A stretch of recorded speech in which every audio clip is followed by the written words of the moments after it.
Russia's actions are a problem. They don't pose the number one national security threat to the United States. I continue to be much more concerned when it comes to our security with the prospect of a nuclear weapon going off in Manhattan. The clock strikes 12 in Manhattan, one of the most densely populated areas in New York City and the entire United States. Millions of people live, work, and travel in this bustling borough every day, filled to the brim with commuters from Queens, Brooklyn, and the Bronx. Each year, tens of millions of tourists also visit Manhattan to see the colorful billboards of Times Square and the elegant greenery of Central Park. Nicknamed the center of the universe, Manhattan is home to thousands of landmarks of American culture, architecture, and entertainment. But one weapon of mass destruction could rapidly reduce this modern metropolis to ash and rubble. 1 minute past noon, an unmarked bomber flies over Manhattan carrying multiple thermonuclear weapons, also known as hydrogen bombs. These weapons of mass destruction can generate explosions thousands of times more powerful than the atomic bombs dropped on Hiroshima and Nagasaki in 1945. The largest thermonuclear weapon ever constructed was the Soviet RDS-220, nicknamed Tsar Bomba, or the King of Bombs. During the Cold War, Tsar Bomba was designed by the Soviet Union as a demonstration of its military power. Tsar Bomba's one and only test produced an approximate yield of 50 megatons, or 50 million tons of TNT, making it the most powerful man-made explosive in history. Not all thermonuclear weapons yield as much power as Tsar Bomba, but even lesser bombs, like the United States B-41, can bring unimaginable destruction. The tremendous energy generated by any thermonuclear weapon comes from a combination of two chemical processes, nuclear fission and nuclear fusion. Atomic bombs, like those dropped on Japan, rely exclusively on nuclear fission, splitting large atoms into smaller nuclei to create energy. Thermonuclear weapons still use fission to generate heat and explosive power, but they also employ nuclear fusion, combining smaller hydrogen atoms under extremely high temperatures. Hydrogen isotopes, like tritium or deuterium, typically repulse one another when they are ionized and given a positive charge. But with enough kinetic energy, they can overcome their repulsion and fuse into a larger atom of helium. In doing so, they shed a small percentage of their mass, which is converted into energy. According to Einstein's famous equation, energy equals mass multiplied by the speed of light squared. Thus, these tiny chemical reactions produce enough energy for a catastrophic blast. At the moment of detonation, a primary fission reaction causes temperatures inside the bomb to skyrocket to over 100 million degrees. Heat rushes through the detonation system and sparks a fusion reaction in the bomb's gaseous fuel, which contains isotopes of hydrogen. The fusion fuel, in turn, triggers fission within a so-called spark plug made from uranium or plutonium. This chemical chain reaction allows some hydrogen bombs to generate as much explosive power as several million tons of TNT. This particular weapon, dropped from a mysterious bomber onto New York City, detonates about a mile above the ground to maximize its damage and destruction. A fraction of a second later, onlookers of the explosion are blinded by a white flash of light, briefly shining brighter than the sun. A massive fireball erupts outward and vaporizes almost everything it touches.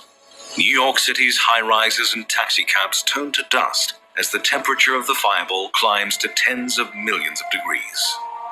The fireball releases a ring of thermal energy from its core that scorches all living things and causes extreme damage to all but the most hardened structures. Famous skyscrapers like the Empire State Building collapse in blazing piles of rubble. We're Phoenix Energy, a family-owned oil company focused on unleashing American oil from North Dakota and Montana. In blazing piles of rubble. The vegetation in Central Park is reduced to ash, and all combustible materials melt or burst into flames.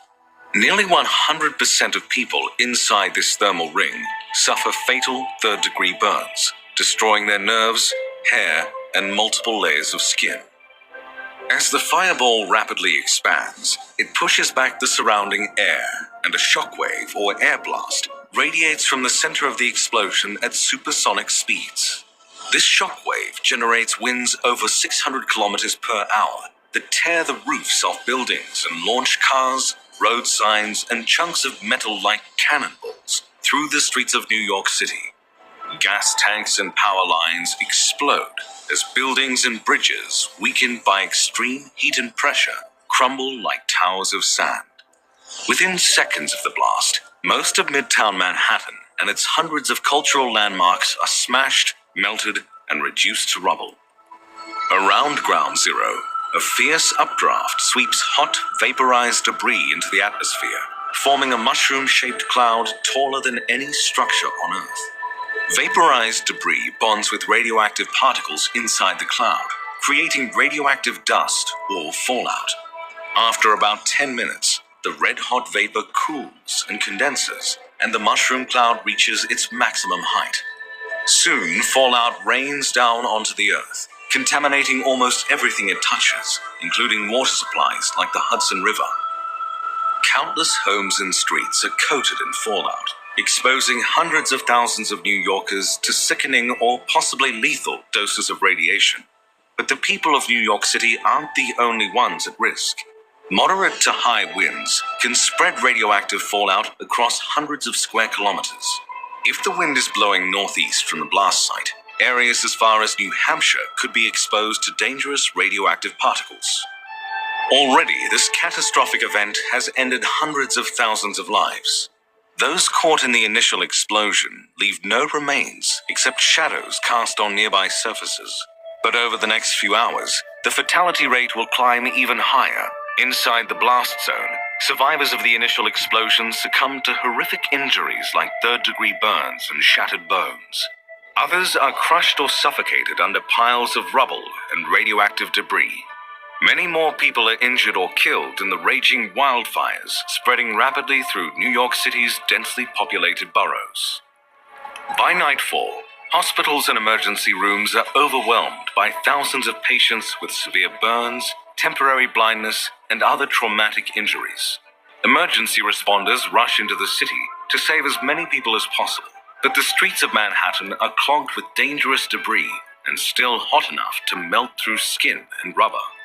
Rescue teams do everything they can to help survivors on the outskirts of the blast zone, though it may be days before they reach anyone near Ground Zero.